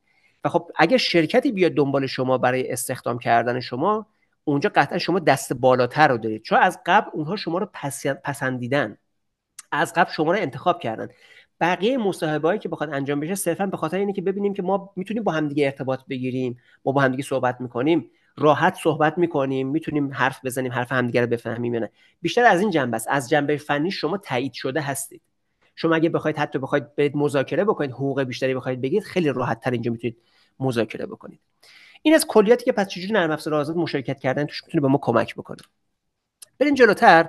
چجوری میتونیم مشارکت بکنیم؟ من اینجا خیلی سعی میکنم سریع برم، چون که اینو ما بخوایم در موردش صحبت بکنیم یه جلسه 2 جلسه هم براش بخوایم وقت بذاریم، بازم باید در موردش صحبت بکنیم. من خیلی سعی میکنم گذرا عبور بکنم، از تجربیات خودم بگم. من اومدم یه همچین جدولی رو درست کردم که در واقع کارها رو به این شکل درآوردم. یه سری کارها هستش که ایده هاش از خودم هست، یه سریش از ایده هاش از دیگران هست که تو چی میخوام مشارکت بکنم، و اینکه یک پروژه رو من از صفر بسازم و آزاد منتشر بکنم یا رو پروژه که موجود هست برم مشارکت بکنم. حالت اول حالتیه که من میخوام برای یکی از مشکلاتی که خودم دارم یه پروژه درست بکنم، مشکل خودم رو حل بکنم. مثل یه خیاطی که برای خودش لباس میدوزه، یه نجاری که برای خودش ابزار درست میکنه.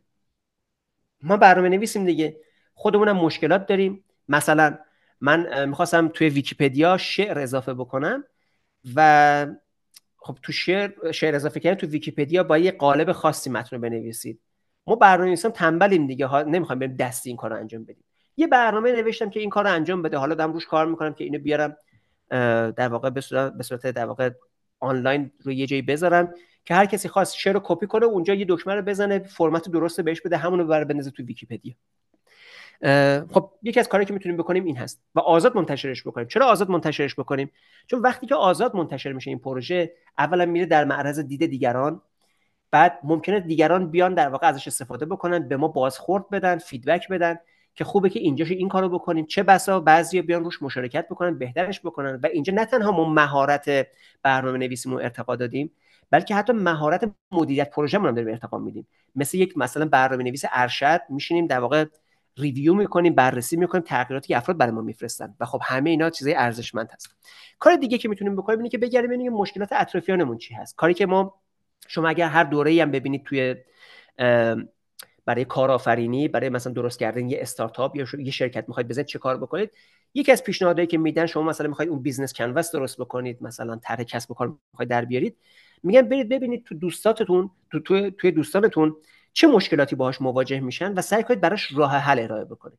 خب اینجا هم یکی از اینها هست. شما میتونید ببینید که دوستانتون چه مشکلاتی دارن و برای اونها شروع کنید راه حل درست بکنید. مورد بعدی این هستش که ما این کاری که من خودم زیاد انجام میدم، این تیکش خیلی برای من در واقع جذابه و خیلی از مشارکتایی که من میکنم از این جنس هستن.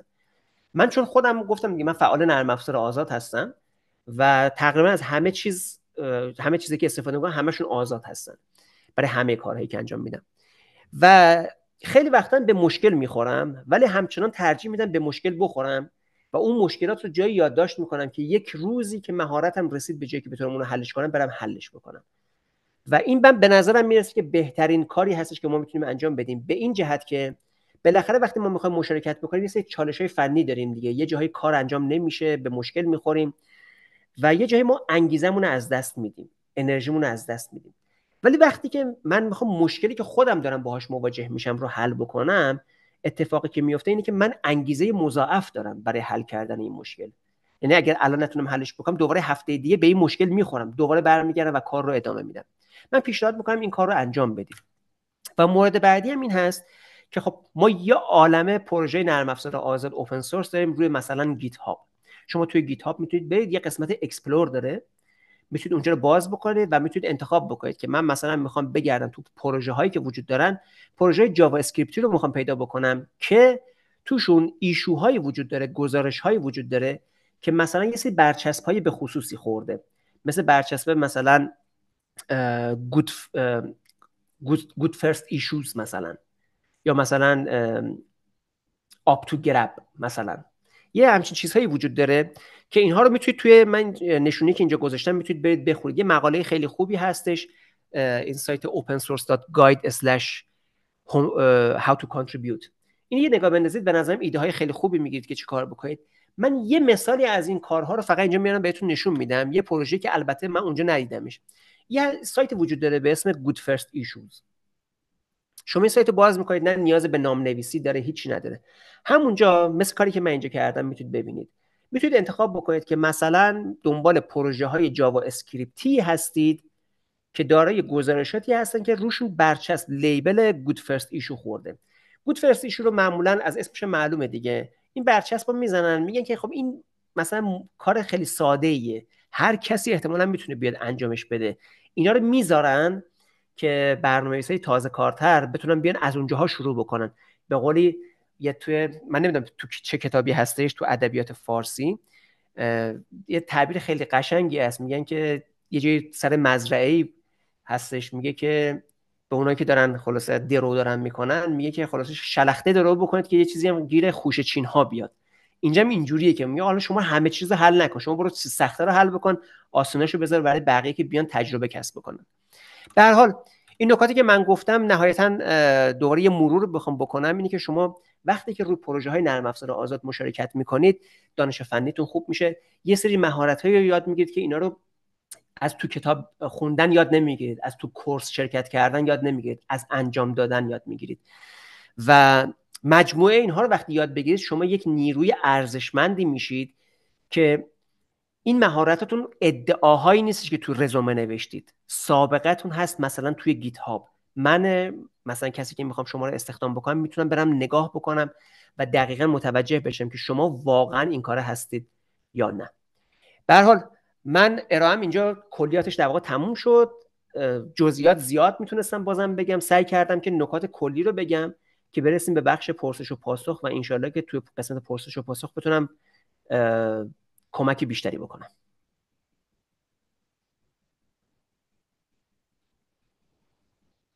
تشکر بسیار آقای آهنگرا، واقعا از معلومات، از محتویات مفیدتان. خب به خاطر وقت که ضیق است، مستقیم میریم سر سوالا و سوالا رو ما یک به یک از شما پرسش میکنم. نصیر جان پرسیدن که چرا کد که با زحمت زیاد نوشته میشه یک نرم افزار آزاد است، یعنی یک سافتویر اوپن سورس است؟ اوکی، سوال خوبیه، ولی یه دقیقه از نرم افزار بیایم بیرون. الان مثلا میگم، الان همین نکاتی که من اینجا گفتم، یا نه ممکنه شما یه جای دیگه میرید مثلا کسی داره مطالب خیلی با ارزش تری رو داره به رایگان با شما به اشتراک داره میگذاره، چیزهایی هستش که سالهای سال تجربه کرده و اون شخص تجربه کرده. یعنی شما هیچ کس دیگه نمیتونید پیدا کنید که بیاد اونا رو به شما بگه، ولی اون شخص اینا رو خیلی راحت در اختیار شما قرار میده. چرا این کارو میکنه؟ یعنی بعضی از افراد هستن که این هست، یعنی انگیزه مالی نیست که من این کارو براش زحمت کشیده میکنم انجام بدم. یه بخشش این هست، شاید برای خودتون پیش اومده باشه توی مکتب مثلا توی دانشگاه شما یه کاری رو به سختی تونستید انجام بدید، یه چیزایی به سختی تونستید پیدا بکنید و دانشجوهای جدیدی که میان شما با رضایت، واقعا با رضایت اونا رو در اختیار اون هم قرار میدید، چون که شما برای این کار درد کشیدید، زحمت کشیدید و نمیخواید وقت اونا تلف بشه. این کارو در واقع میکنید و اونا رو در اختیارشون قرار میدید. ضمن که تو فضای برنامه‌نویسی همه این چیزایی که من اینجا گفتم رو اینجوری حساب بکنید. ممکنه من یه نرم افزاری رو به صورت آزاد منتشر بکنم چون میخوام رزومم بشه، من بگم من پشت این پروژه‌ام، منو استخدام کنید. مثلا دلایل زیادی هست در مورد همین دلایلی که چرا یه پروژه رو به صورت آزاد منتشر میکنن میشه نشست و کلی بحث کرد، ولی دلایل زیادی هست. خلاصه بله بله، تشکر. میریم سر سوال بعدی. دوست عزیز ما که نامشان واضح نیست که نام خود از نماندن که افشا شود، نرم افزارهای آزاد را چطور پیدا کنیم اگر بتانیم که تمام کدهای پروژه را ببینیم؟ یکی از راحت ترین کارها این است که شما برید سایت github.com. خب ببخشین و گفتن که بسیار ببخشین، گفتن سایت خاص داره؟ آره، نه سایت خاصی، اول همه پروژه نرم افزار آزاد ممکنه هر جایی باشن و خیلی جاهای مختلفی هستن، ولی یکی از مهمترین جاهایی که اکثر پروژه نرم افزار آزاد اونجا هستن، پروژه اوپن سورس آزاد اونجا هستن، جایی هست به اسم گیت هاب. همه چیزایی که اونجا هستن آزاد نیست، ولی اکثر چیزایی که اونجا هستن آزاده. یعنی اون اکثر چیزایی که ما میتونیم ببینیم آزاد هستن.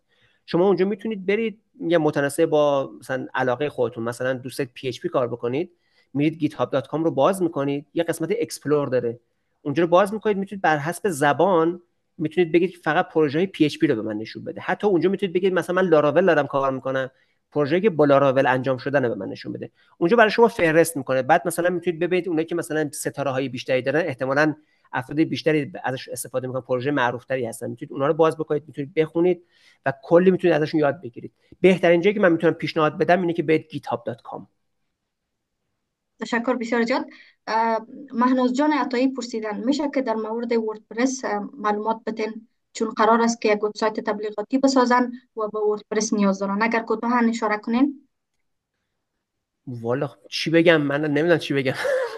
من وردپرس خیلی دوست دارم، مخصوصا که اتفاقا تو نسخه‌های اخیرش خیلی اتفاقات خوبی توش افتاده. من الان فقط پیشنهادی که بخوام بهتون بکنم اینه که اگر از وردپرس استفاده میکنید، تا جایی که میتونید سعی کنید بر اساس استانداردهای خود وردپرس برید جلو. اگر دارید پلاگینی دارید روش نصب میکنید، حتما پلاگینش اصل باشه، نرید پلاگینایی که حالا بعضی بهش میگن نال شده یا حالا چیز مختلف، چیزی که در واقع قفلش رو شکستن که شما بتونید ازش استفاده بکنید، از اونها استفاده نکنید، چون اکثر اینها مشکلات امنیتی دارن و شما نمیخواید به خاطر مثلا یه مقدار هزینه مثلا مختصری یه دفعه کل سایتتون که احتمالاً اگه کار تبلیغاتی دارید میکنید، یعنی اعتبار شما خلاصه باید خیلی بالا باشه، به خاطر یه همچین چیزی آسیب بهش بزنید. خیلی چیزا هم واقعیتش نیازی نیستش که از افزونه و از پلاگینای پولی استفاده بکنید، از چیزای آزاد و رایگانش هم میتونید استفاده بکنید و واقعا چیز خیلی خوبی است. من واقعا وردپرس رو دوست دارم، دنیا داره رو وردپرس میره جلو. خلاصه سعی بکنید که خوب ازش استفاده بکنید. داره. تشکر بسیار زیاد. میریم سر سوال بعدی. دوست ما پرسیدن are there any specific open source communities you recommend joining؟ کدام کمیونیتی اوپن سورس هست مشخص که شما ما را ریکامند کنین که ما جاین کنیم؟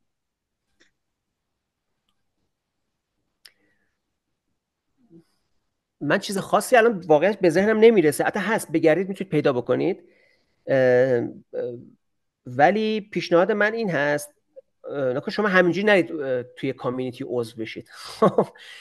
برید تو کامیونیتی عضو بشید که از پروژهش دارید استفاده میکنید. خب اگه فایرفاکس استفاده میکنید، تو سایت فایرفاکس اگه برید مثلا یه جایی توی ماتریکس دارن مثلا، میتونید برید عضو اونجا بشید. اگر نه ولی یه چیز کلی اگه میخواید، بهترین جا الان متاسفانه حالا گیت هاب هستش. توی گیت هاب چون همه برنامه‌نویسا اونجا هستن، به نوعی اکثر برنامه‌نویسا اونجا هستن، از همونجاها یواش یواش میتونید آدم‌هایی رو پیدا بکنید، با همدیگه ارتباط بگیرید، بعد ببینید که اونا اتفاقا مثلا به صورت هفتگی یا مثلا ماهانه جلساتی دارن، به تو جلساتشون شرکت بکنید، یکی از بهترین جاها اونجاست. از همونجا آدم‌ها رو پیدا کنید، سعی کنید با آدم‌ها ارتباط بگیرید، نه صرفا با پروژه ها.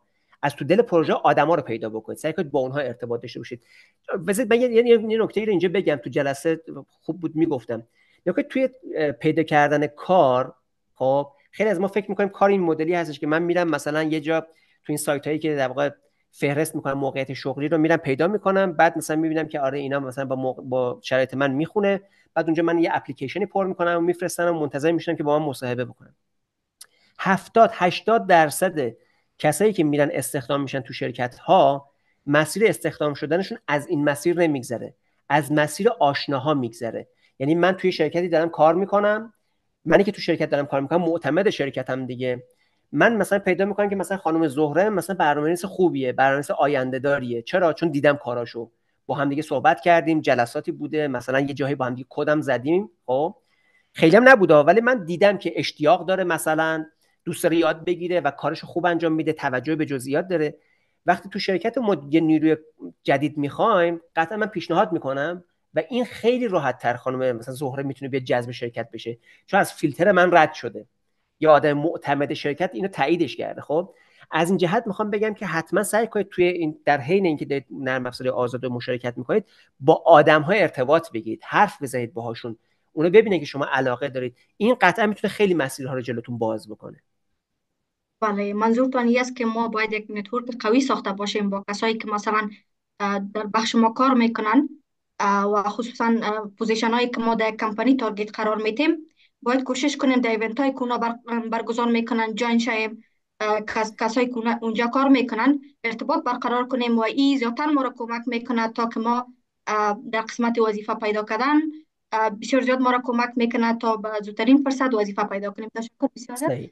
سوال بعدی است که how can I showcase my open source contribution on my resume or LinkedIn profile. یه دفعه دیگه میخونید؟ منظورشان این است که در پروژه های اوپن سورس که من مشارکت میکنم چطور این را در سی وی و لینکدین پروفایلم نشان بدم. خب مثلا شما چه کار کردید؟ مثلا فرض کنید مثلا رفتید یه مشکل مثلا دارم میگم یه مشکل امنیتی در فلان پروژه رفتید حل کردید. خب تو رزومتون طبیعتا یه قسمت از تجربه، یه قسمت اکسپریانس دارید دیگه، چه کارا کردید. مثلا معمولا افراد اونجا می‌نویسن مثلا من 6 ماه تو این شرکت کار کردم، مثلا 2 سال تو اون شرکت کار کردم. اینجا خب احتمالاً حالا ما اینا رو یا نداریم یا مثلا یه دونه داریم ازش، ولی در کنارشون من میتونم بنویسم مثلا من مشارکت داشتم توی پروژه فلان و چه کار کردم اونجا، این مشکل رو حل کردم. توی پروژه دیگه مثلا من این مشارکت داشتم و توی اون کاری که انجام دادم باعث شدم که مثلا فشاری که روی سرور مثلا میاد، مثلا این میزان مثلا رم مصرف میکنه، رمش رو مثلا 10% کمتر مصرف میکنه. مثلا یه پروژه که مثلا یه API مثلا داشته، مثلا این سایت مثلا میتونسته در هر دقیقه مثلا 1000 تا درخواست رو پاسخ بده، 1000 تا ریکوست میتونسته جواب بده، من با تغییراتی که دادم باعث شدم بتونه 1500 تا ریکوست جواب بده مثلا. یعنی توی توضیحاتی می‌نویسه که رو چه پروژه‌ای چه مشارکتی کردید و اونجا اگه میتونید لینکی اگه میتونید بذارید، مثلا اگه PDF دارید میکنیدش لینکی میتونید بذارید، لینک بذارید به اون پول ریکوستی که داده بودید که اون تغییراتو بده. بله بله.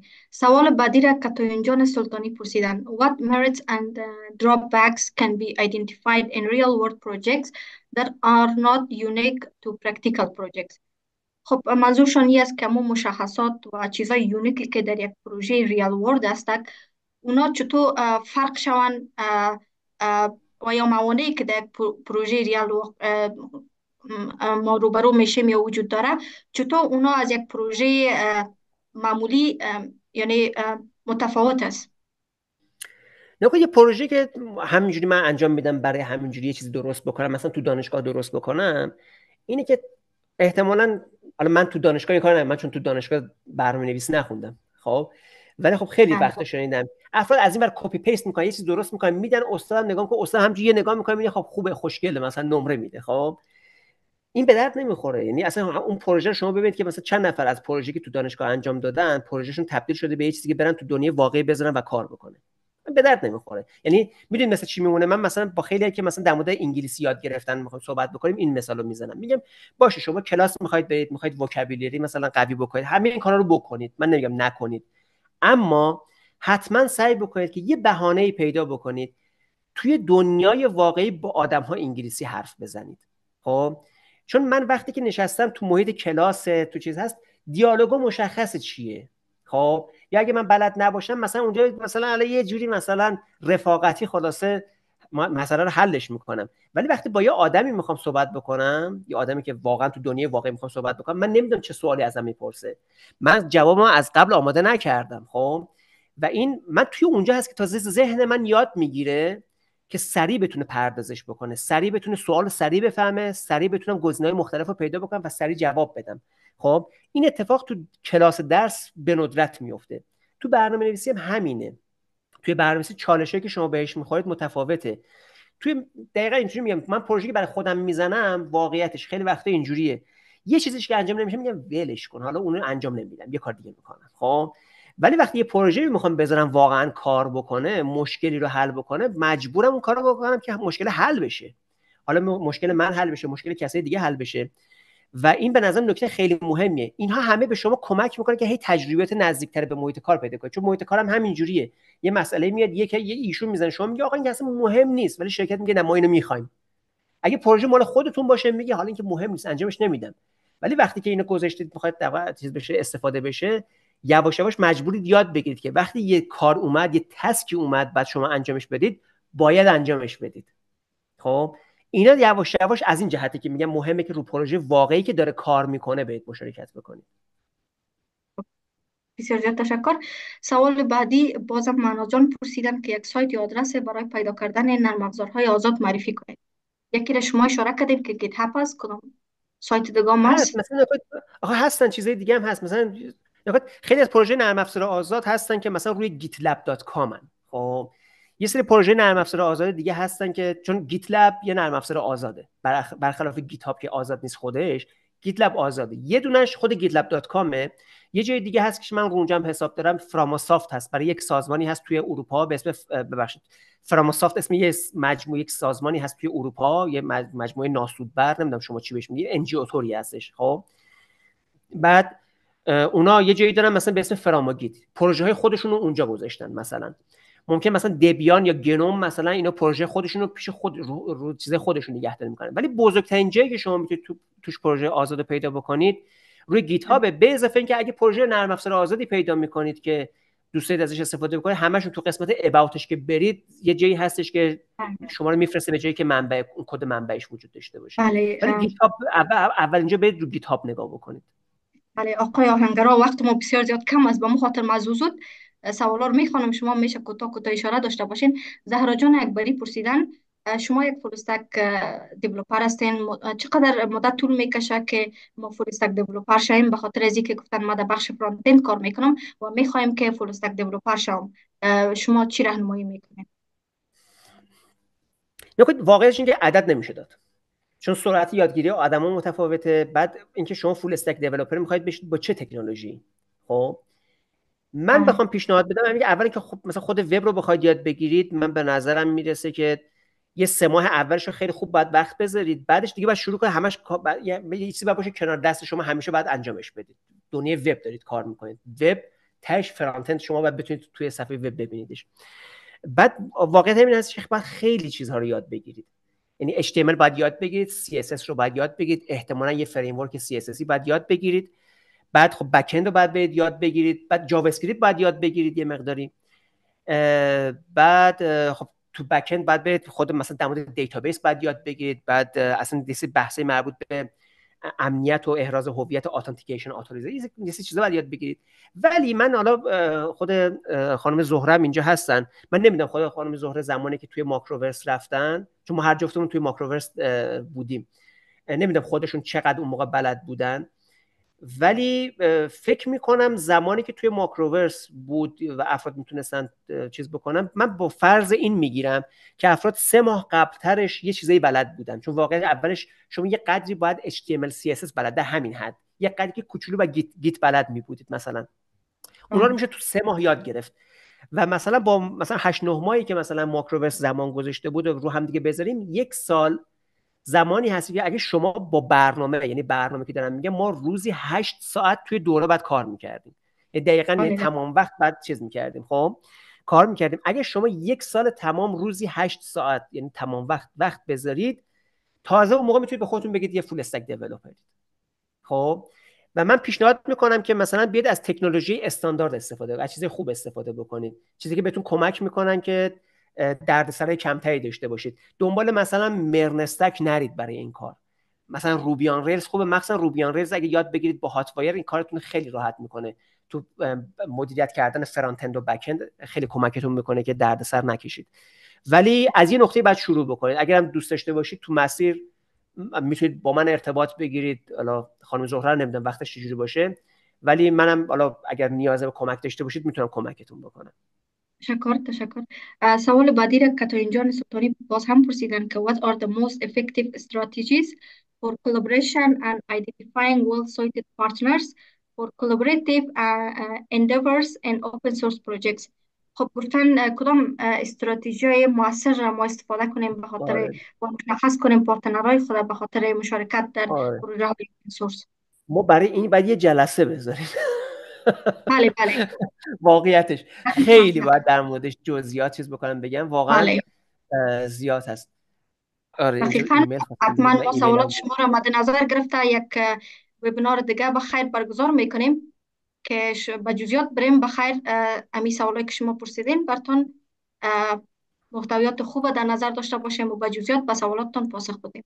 سوال دیگه که پرسیدن گفتن چگونه میتوان یک تقسیم اوقات درست تنظیم کرد که به مدت 6 ماه بتانیم از جونیور دیولپر به سینیور دیولپر رسید. گفتن که ما با لارایل و پیشپی کار میکنم.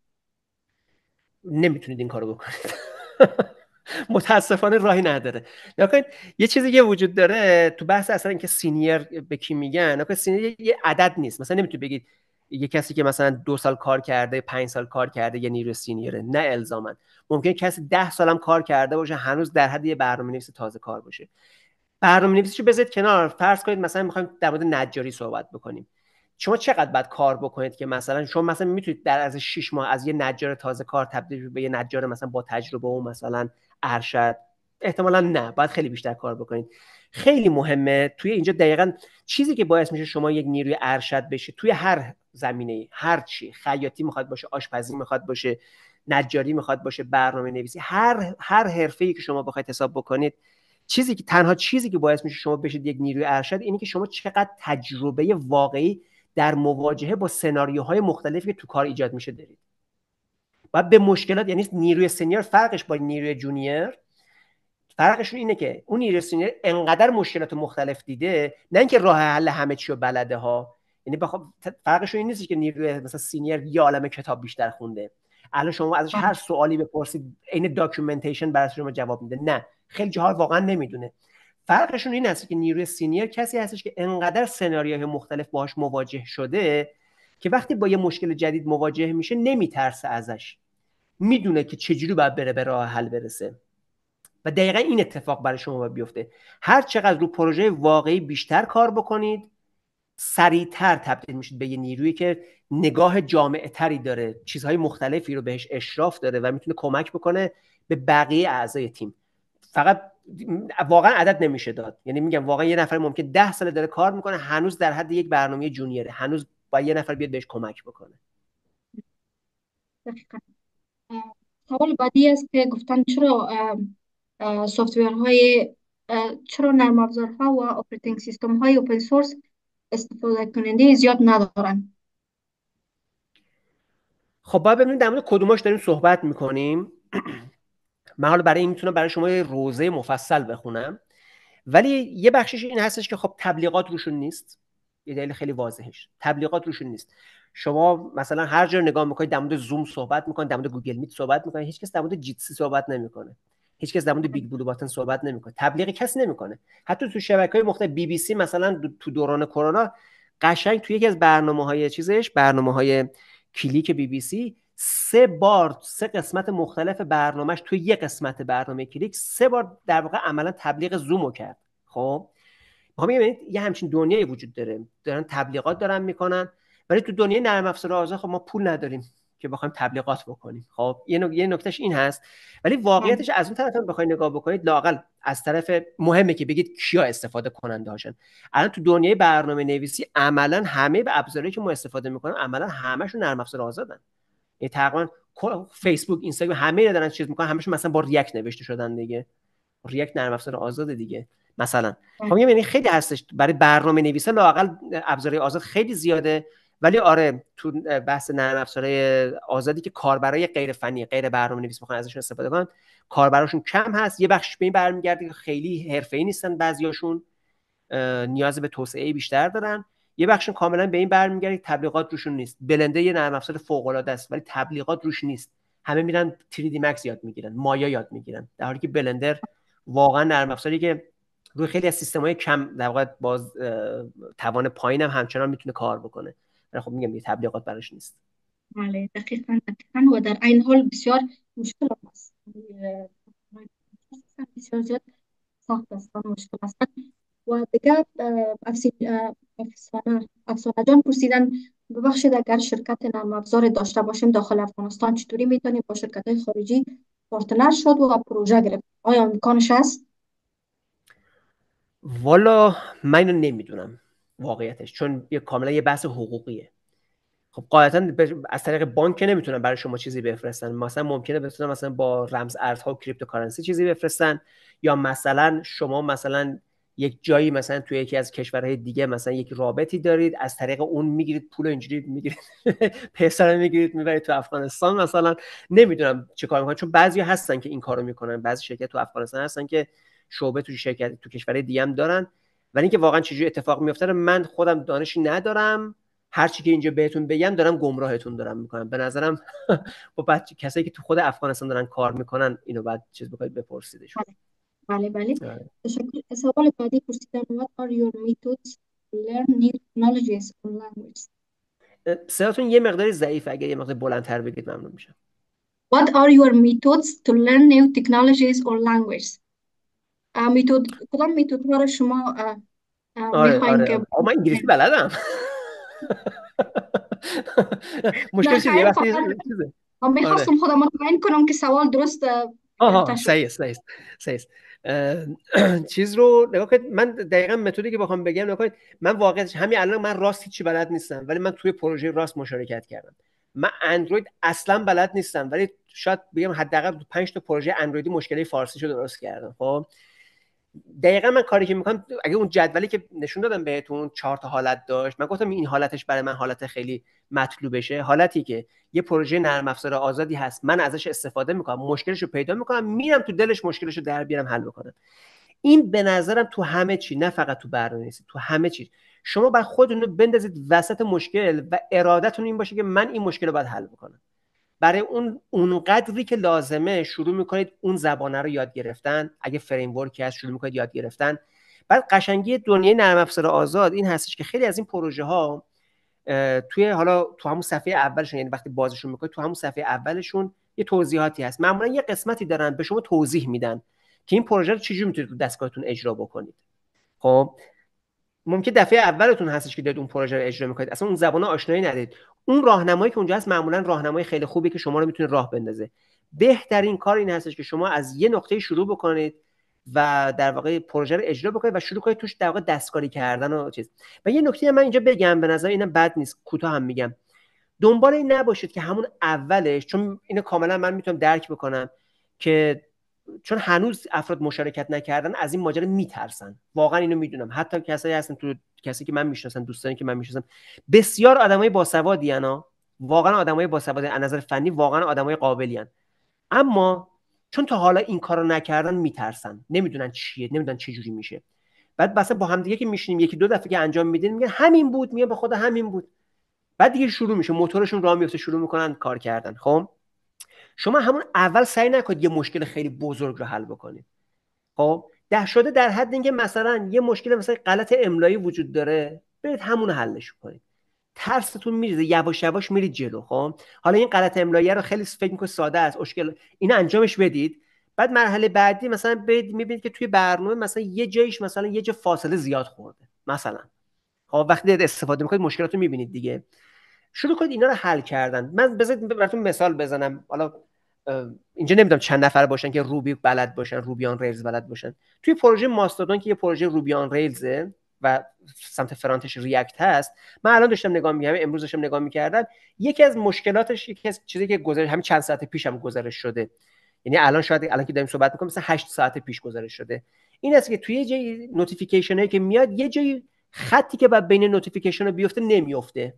حل کردن این مشکل واقعا راحته. خب از این چیزای ساده شروع بکنید. همین باعث میشه وقتی که راه میافتید دستتون گرم میشه، دیگه یواش یواش راه میافتید، میرید چیز جدیدتر یاد میگیرید. ولی یه پیشنهاد دیگه هم بکنم که در واقع جواب دقیق این سوال نیست ولی مرتبط با این سوال هست.